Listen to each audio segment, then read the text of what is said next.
Hello guys, welcome back to my channel. Ngayon nga pala guys ay may may panibagong destination tayo. So nandito na rin tayo guys, kaya dinaanan na natin.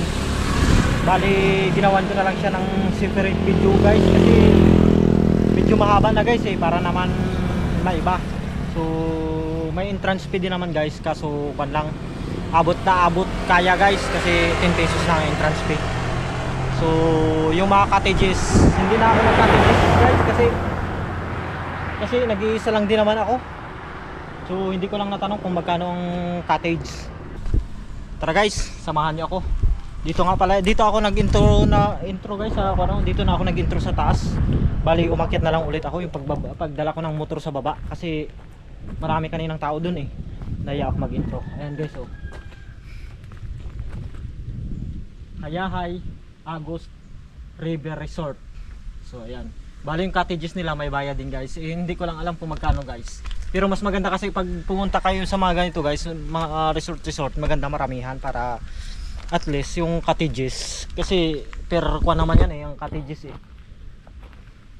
mas maganda kung marami kayo, para pwede nyong paghati-hatian.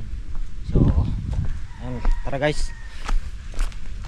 Ito sikat na rin na ito guys, na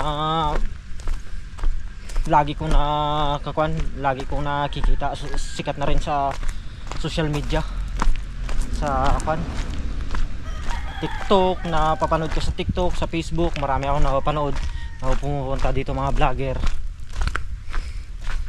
na kinukuha nila itong Agos River na ito. Sabi nung iba kasi walang ganong entrance. So pero mayroon at wala, okay na okay guys, kasi maluang din naman.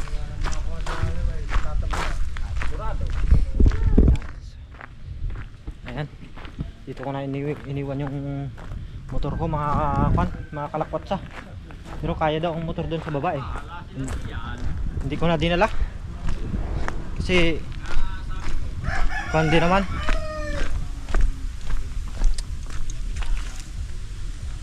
Luang guys,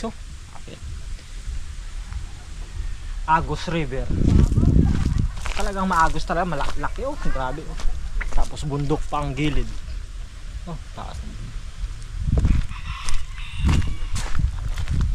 Bali daanan ko sana siya kanina guys, ay kaso doon muna tayo, umuna na lang sa.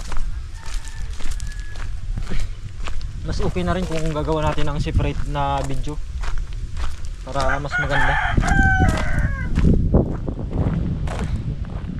Ginagawang bangka, hindi na napatuloy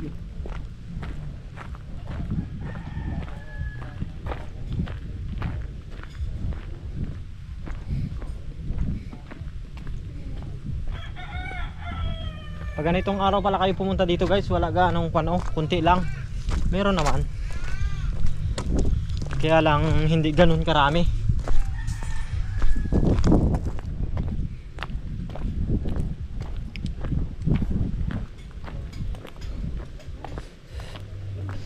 Ayun ayan yung guys, tingnan, ipapakita ko sa inyo.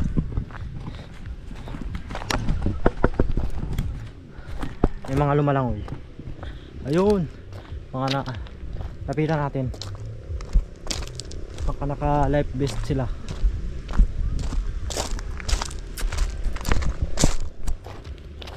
Grabe ang luang pala nito, doon sa dulo ang lapad Tapos ang lapad ng ilog. Sulit na sulit yung 10 piso nyo guys na ibabayad. Ayan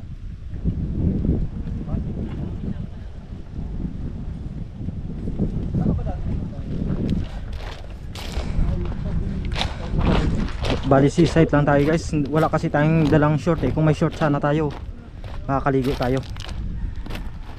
Hindi ako hindi ako nakadala, sayang.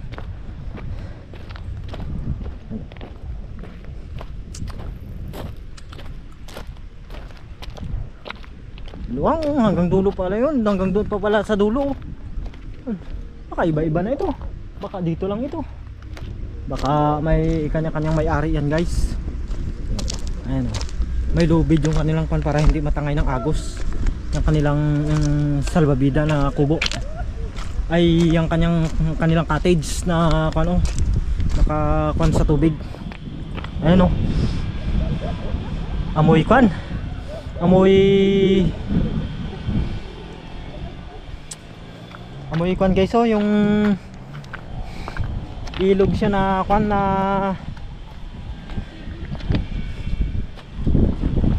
bali kwan siya guys, ilog, parang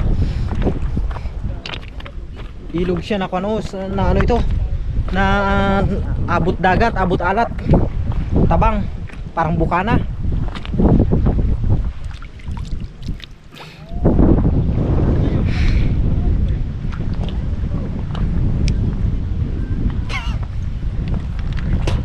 Tabang siguro ay sa lupa lang guys, pero wala namang kwan, wala namang lasang alat siya.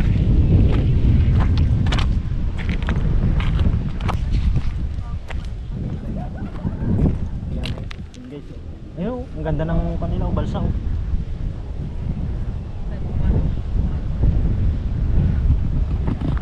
Sayang. Tapos tingnan nyo guys oh, yung mga rock formation nya oh. Ang ganda ng rock formation nila oh.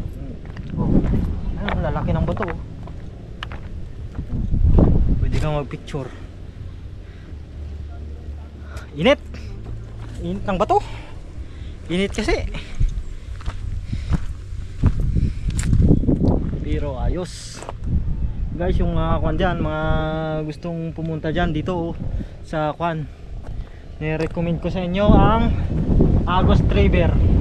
Saka complete na sila guys, may balsa sila na bangka, may life vest sila, ayun oh, life vest. Tapos may kwan din sila ito, may bangka din sila na yung plastic, yung pwede pang baha, yung hindi nagalubog. Ayan, yan yun. So yan yung mga gustong mag out of town dyan guys, na malapit lang dito lang sa Manila o Rizal lang, Infanta Quezon pala, hindi Rizal. Bali parang ang Marilaki kasi medyo kwan pa ng kwan guys eh, bali dulo na siya ng Marilaki, kaya parang Infanta to Rizal na rin. Ano na Rizal ba? Pero daanan yung kwan eh, yung Santa Maria eh, Santa Maria Laguna ba yun? Dinaanan ko kanina. Yun na guys, yung tinuro ko kanina sa inyo papuntang Real Quezon, yun yung pinuntahan ko, may talon kanina, ay yung nakaraan kan ko. Ayan, dami guys, medyo marami ang tao, kaso ay baka yung doon kasi banda parang iba ng may-ari eh. Tapos yung ganito, ito baka ito dito, ito, tapos yung doon kasi may mga tali, ano kaya yung tali niyan, papunta kasi yung tali dito itawidan kaya. And yes, ipapakita ko sa inyo. Nakita nyo na siguro kanina guys eh, yung mga tali yon, yung mga tali na yon. Saan yung mga tali na yan? May tali sila, ayan may tali din oh. Hindi kaya takida ng tao yan.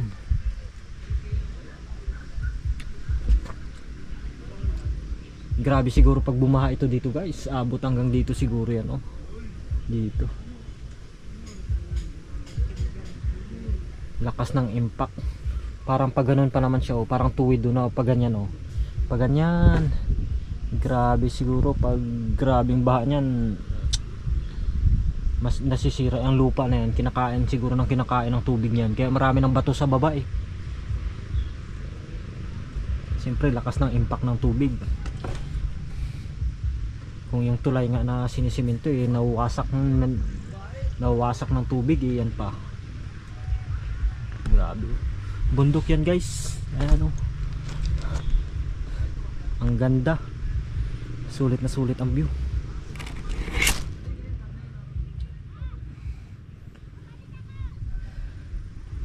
Sana pinasok ko, buti pang hinugasan ko dito siguro yung motor ko eh, pwede naman siguro eh.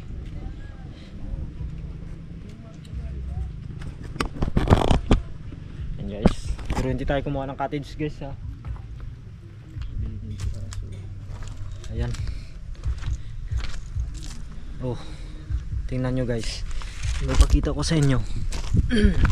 Ayan. Salbabida. May mga salbabida din sila. Ayan o, salbabida oh. Ilaw sila dito oh.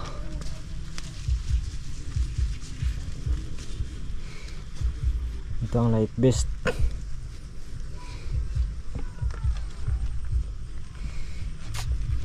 Dapat talaga linisan nila yan kasi dito pa naman sa Quezon, Laguna, Rizal, yan ang maraming kubra guys eh. Tapos ang lalaki pa ng bato na tumpok oh. Tumpukan. Ayan, pero sulit guys. Sulit. Pasyal na kayo guys. Ni-recommend ko sa inyo. Sa mga gustong mag out of town, sa mga pinupuntahan ko, punta lang kayo sa kwan ko sa page ko kung saan nyo gustong kwan, gustong pumunta.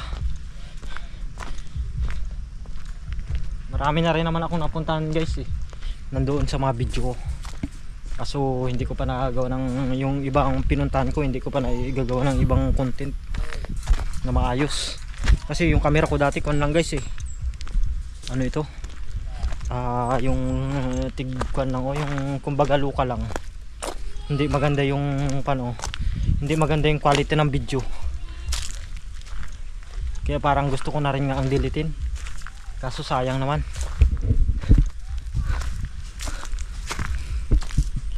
So ayan guys, hanggang dito lang. Sana nag-enjoy kayo sa ating munting video.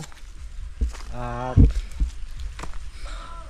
sana na inganyo ko kayo na mamasyal sa mga ganitong klase ng lugar para naman yung makilala ang ating mga magandang tourist spot dito sa Pilipinas. Ayan guys. Ayan, hanggang dito lang guys. At sana lagi nyong tatandaan na God is good all the time. Thanks for watching. Sana nag-enjoy pa rin kayo at see you sa next vlog.